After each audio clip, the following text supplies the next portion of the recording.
she's alive. Don't let your guard down. I've got a bad feeling about this.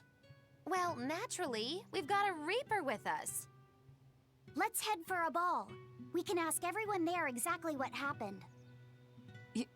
Yeah. Can you imagine if those dream sequences were actually like little side quests where you kind of get a little side dungeon, little interaction, Velvet, like teleport to the area and everything? Are you sure that the other villagers died that day? Well, that would have been it's so not like cool. I have time to check. Like actual like unique little bits of the world created for these little dreams with little side quests and stuff, you know? And then each time you do it, you kind of like unlock a power or something like that because like you remember something kind of thing. Like, you know, 10% attack or whatever. Something like that, because obviously you can't bring back gear, you know? That'd be sick.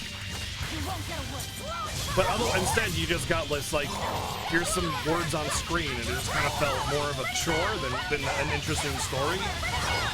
And again, I have to bring it back to the point that it's a video game. You know, a video game needs visual storytelling, and that's one place where Tales of Berseria is failing miserably. There's barely any cutscenes, and when you do get a cutscene, it's just two characters standing there with their generic idle animation, and then their mouths going up and down. And it's like, you know, like there's so many better ways to do that. Just add some kind of something to it. And the skits are just moving images.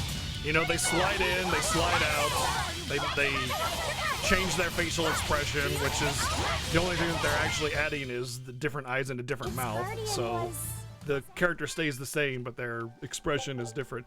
By the way, that's the reason why anime is very cheap to make. The reason anime is very cheap to make is because this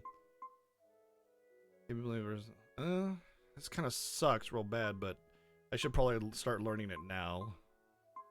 High accuracy. I wonder if that has like a way of like puncturing defenses or something. That's why the attack's low on it.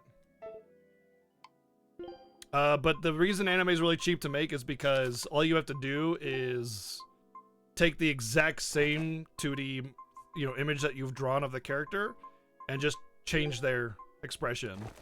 That's it. The only thing that has to change is their face. So you just draw different eyes, you draw a different mouth, and then maybe you move their arm up or something, and that's it. So very easy to make it seem like there's a lot going on when there's not. Depends on the scene, true. But generally speaking, you get to do that quite a bit, which is why it's cheaper to develop. But again, if you're having to create like highly detailed 3D models and then animate them, or you're doing sprite art and you want to have like a lot of good animations, you have to create a unique sprite for each part of each animation, you know, for every frame.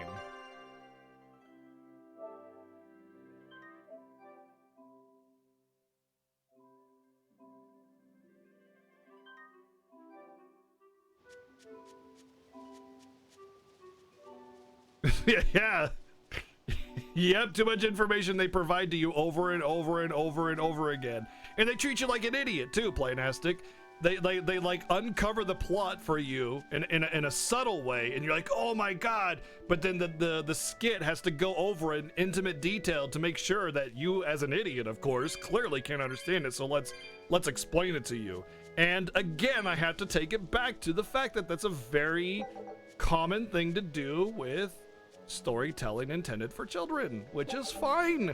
It's okay that this game story is basically your typical, you know, kids fare. Not like kids like 8-year-old kids, but like young teens, you know, 13, 15, particularly male. It's shonen. That's what this is. Shonen means young boy. It's exactly that's literally what it means. And this is shonen. It's 100% shonen. It's got some you know, under booby going on for young boys to get all excited about, and then it's got your generic anime storytelling like any other shonen game or anime or whatever. And it's totally fine. That's what it is, though. That's the genre essentially. Don't waste my time. But the skits are basically overwriting on purpose because you're a kid, clearly, if you're playing this, and you can't understand complicated plots, it's like watching any other, like, you know, Ninja Turtles or something like that, right? Where, you know, we gotta go over the details of the story, because as a kid, you're probably not gonna understand the finer, more subtle points.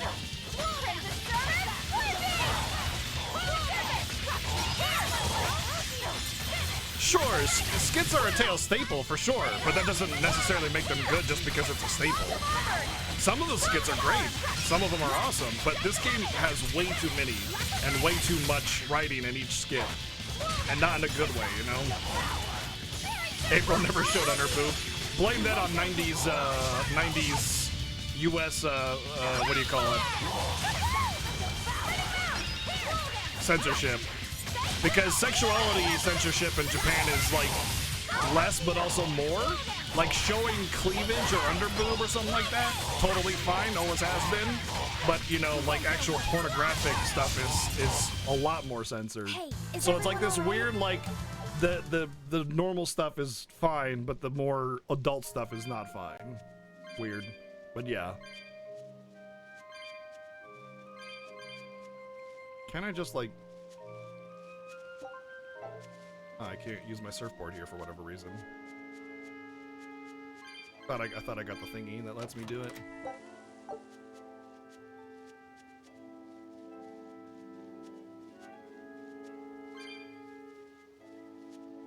Oh, dude, Kuko, I've definitely played games where you get a cutscene and then you get a flashback to the cutscene right after as if you've already forgotten. Like, come on, man.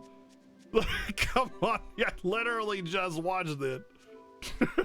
And yes, Roseguard, recognizing flaws in things you like is very important. A lot of people don't want to admit that their favorite things have flaws, and that leads to blind acceptance. You know, you just love it and you'll defend it to the death no matter what, even if it does have objective flaws. And it's important to understand and recognize those things. It's almost like understanding and recognizing your own flaws. You know, we're not perfect. We have a lot of flaws. Some people are just, you know, you got to understand and recognize what's flawed about yourself, and then you can appreciate yourself and enjoy life more.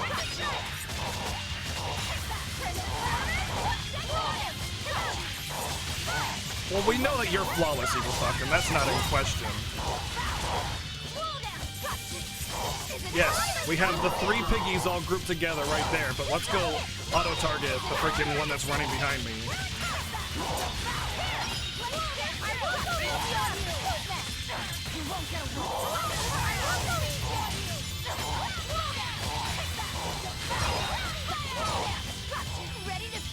Cockrot? What the hell?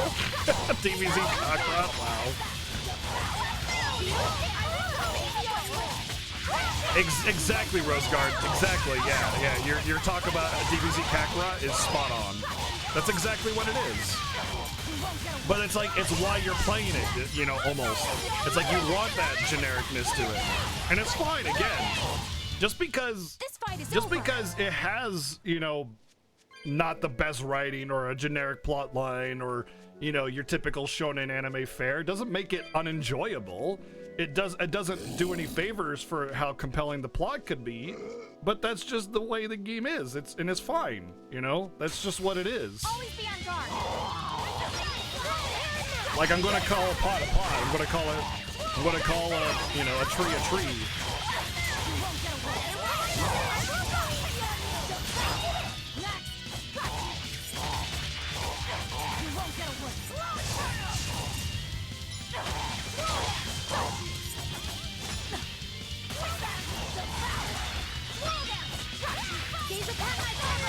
Oh wow, Maggie, holy shit. That was some damage.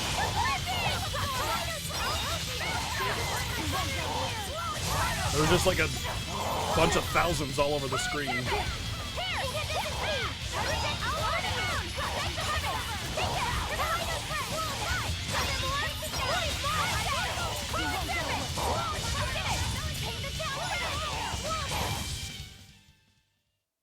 You're not hurt, are you? I have been skipping the skits, yes, because I'm really bothered by them.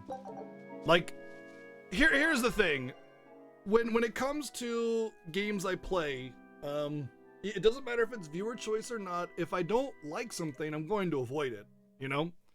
And I understand that, like, I put this on YouTube, and maybe as a Let's Play on YouTube, I should be doing all the things. I don't think so. It should be me playing the game, and from my perspective, and how I'm enjoying it, and what I like to do with the game. You know, forcing out content just because I'm putting it on different mediums doesn't make it good, you know?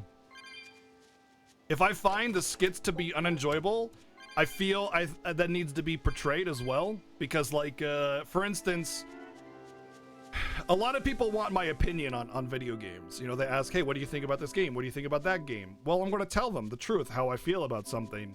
And if I play a game and I betray that, you know, just cause I'm creating content, I feel like my content is how I'm playing the game. That's my content, you know? And I think that's important to stick to my what do you call it? It's my integrity, I guess. I don't know what the word I'm looking for is. Stick to my guns.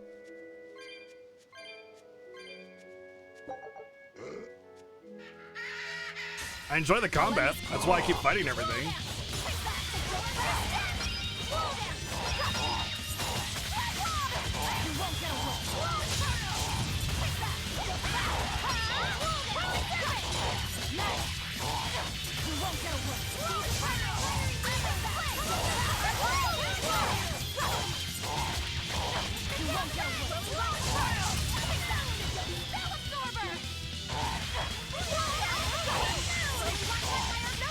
I have to say, yeah, gameplay is really important, for sure.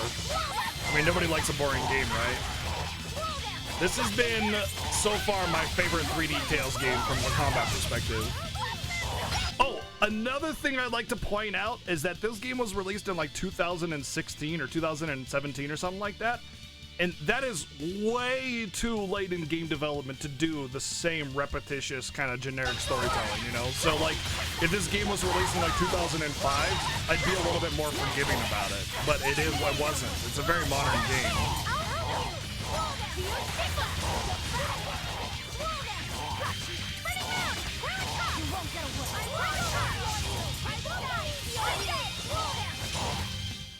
Come on, really?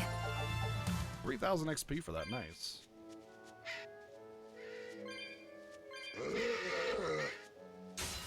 Right then, let's finish this.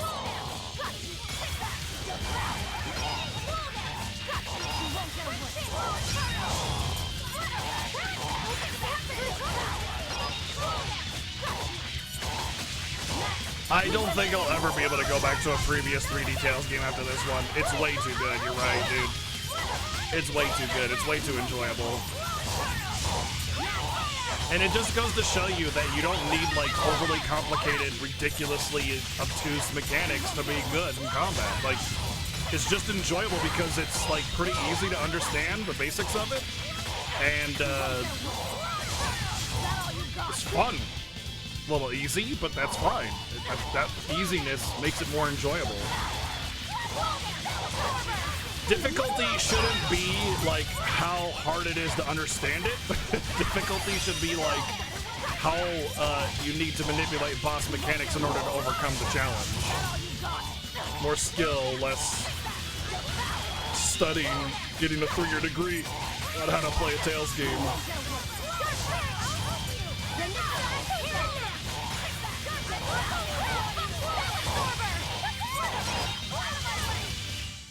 Come on, put up some foot.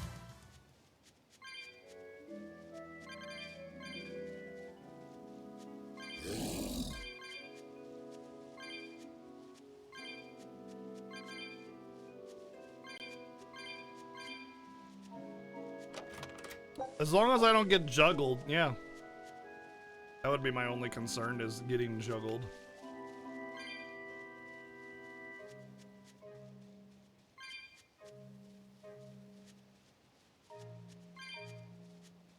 Hey, what's up, Solid? Doing good.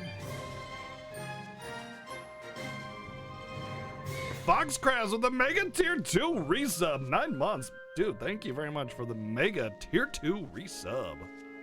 Appreciate that. Very generous, committed support, man. Thank you.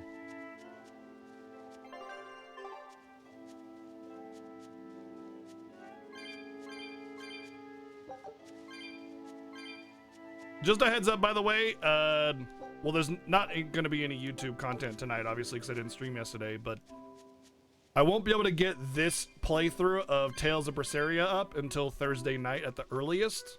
So if you want to watch, if for those of you that may not catch everything and want to rewatch or watch it on the YouTube or whatever, I won't have it up until a while because I won't be home for the next 3 days. And he killed Laffy. Velvet, are you alright? Of course I'm all right. I know I'm right. I'm sure of it. This isn't how the village should be. Well, let's stay calm and investigate. I am calm. I'm fine. Really. It didn't seem like that was someone else masquerading as this Nico girl. But if she's the real thing, then something very unnatural is going on. You get me, Rokuro? Yeah, we better keep an eye out.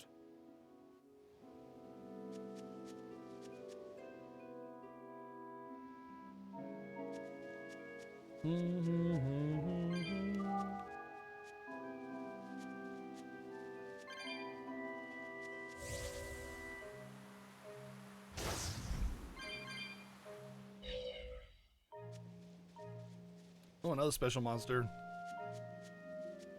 I'm really enjoying the special monsters. They feel like they're built for the time frame that you can encounter them, and not like having to backtrack. I hate forced backtracking for optional content. I hate that shit.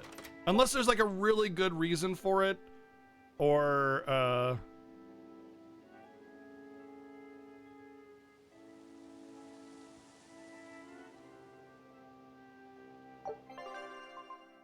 or it's like you can pop right in, pop right out, or something like that, you know?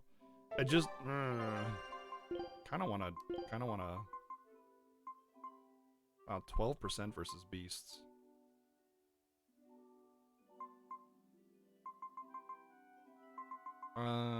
That's really good. I'm going to equip it for now. We will need to be extremely wary.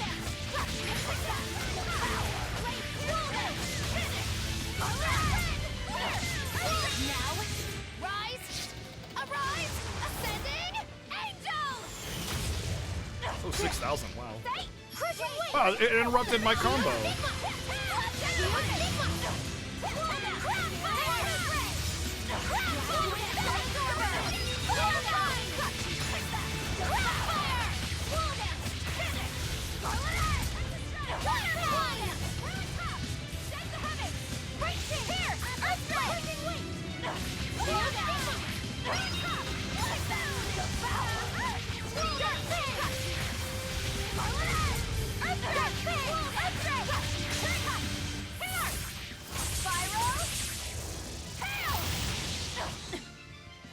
That's not a bad theory, honestly, like it's been done before.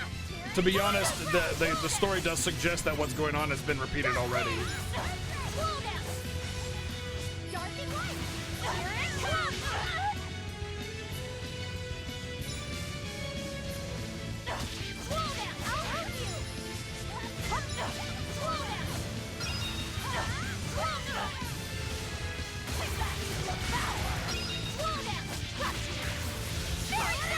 That would at least be a little more interesting than just your generic reset the world plot, you know?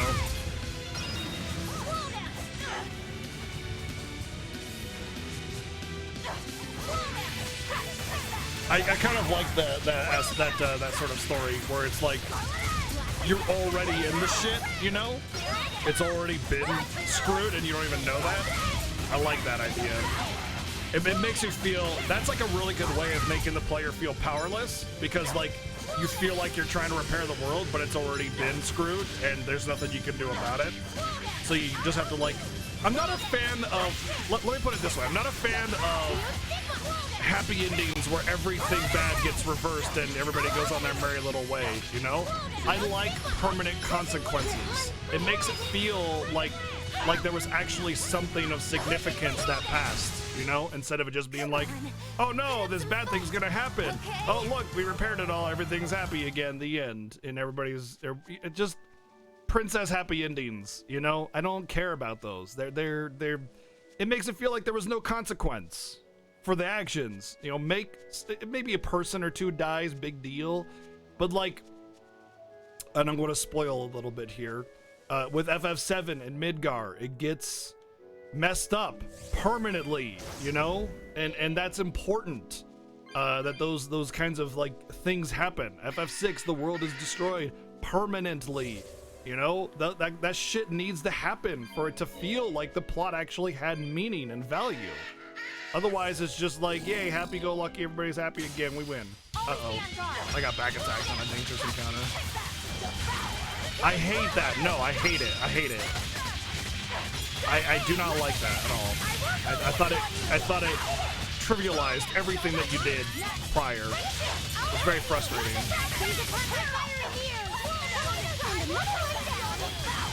Yeah, exactly, Solo. Exactly. Like when a character dies and then they just come back, like, ha! I only got really wounded and everything's fine. Have permanent, significant consequences. That's so much more interesting.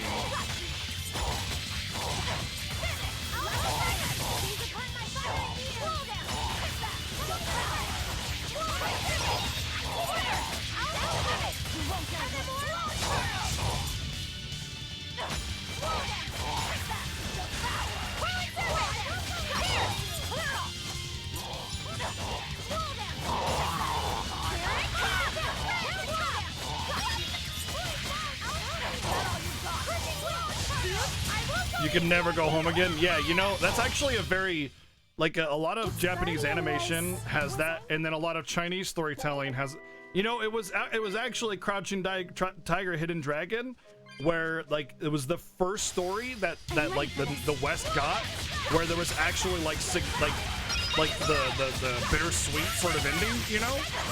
Like every freaking story in the history of the US storytelling media has always been your generic happy ending. And it wasn't until we got Crouching Tiger, Hidden Dragon that all of a sudden we're like, holy shit, this can be really good and have that significant permanent loss and still be really damn good, you know?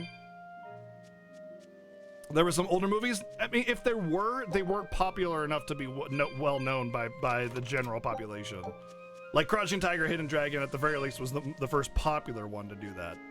But the point is that the standard North American fare is to have the princess happy ending, you know, and I don't like that. I think it's tired. It's exhausting, and it just feels generic, and it feels like nothing mattered because everything went back to the way it was, and the happy ending, blah blah blah. You can have a happy ending, but some kind of permanent consequence, you know.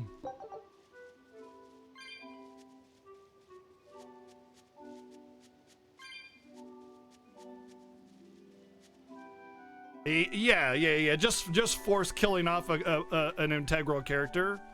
Yeah, there's a particular game that shall not be named for sake of spoilers that a character of importance dies, and it isn't just because like that isn't the end of it. Like the plot revolves significantly around this character that died, and if it wasn't for that character dying, the world would have been destroyed, you know, kind of thing. Like it's really important plot point, and it didn't feel forced. It felt powerful because you got attached to this character over several hours of gameplay, etc. Yes, it's Pokemon Yellow. It's exactly what I'm talking about. The point is that a lot of games will just like open up with happy-go-lucky life. Like this one actually did exactly that. It opened up with your happy little village life, and everybody's happy, blah blah blah, and then Laffy dies. It was so predictable. If you go back to my early playthrough of this game, the first like 10 episodes, like 10 minutes in, I'm like, Laffy's gonna die. Because it was so forced. They were forcing this attachment to Laffy by showing how gentle he was and such a quiet life that they had, and look at all this cute interaction that they had. They love each other so much, and I was like, yeah, he's gonna die. There's no way he's not gonna die. And I had no time to get attached to Laffy, so I didn't care when he died. I made jokes about it because I didn't care. It was a forced attachment. And this whole time, like all of Velvet's motivation revolves around Laffy. I don't care about him. He has no value to this game's story because I had no time to get attached to him.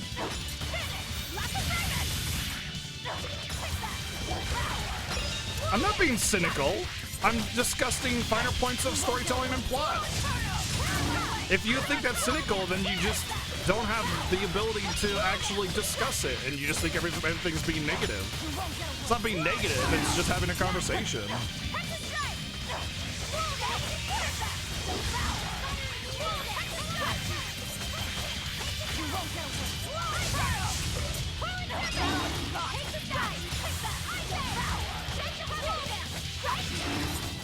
When I talk about a game, I don't just sit there and make apologies for the bad design and things and just go, oh, this part is good, but I'm not going to talk about the bad part because that's bad. I don't want anybody's feelings to be hurt. I'm not being cynical. I'm being truthful. I'm being realistic. I'm being honest.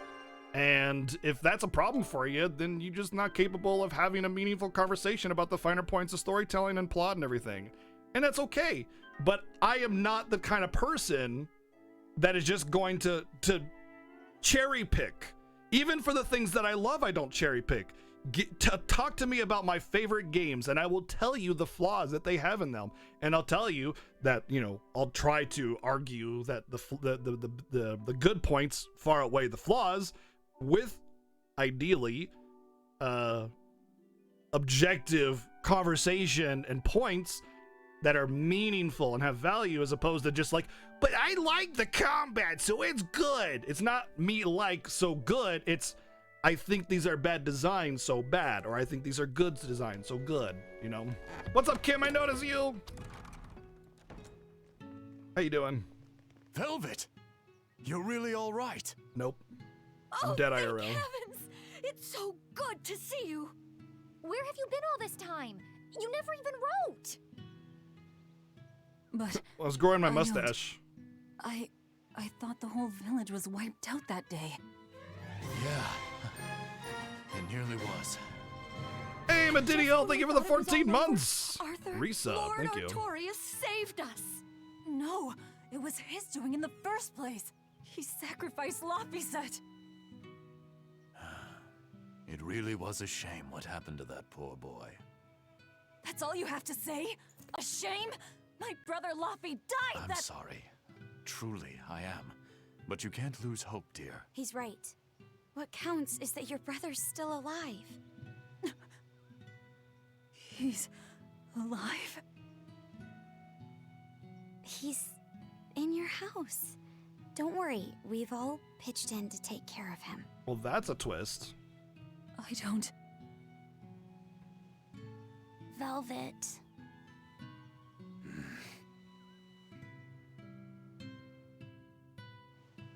Velvet, let's go to your house and see. Yeah, okay.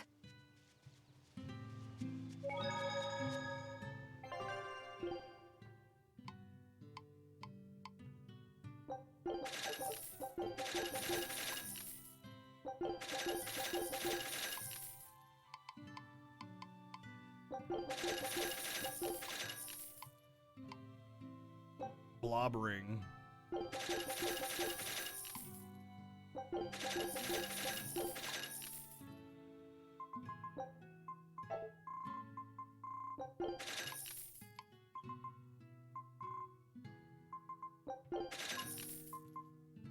You can buy all divides? You can buy all divides. Oh. Whoa! Oh my god, arcane bottles. Arcane bottles, yes please. Oh man, I got 3. I think I'll hang on to that 3 for now. You can buy all divides in this Tales game. Wow.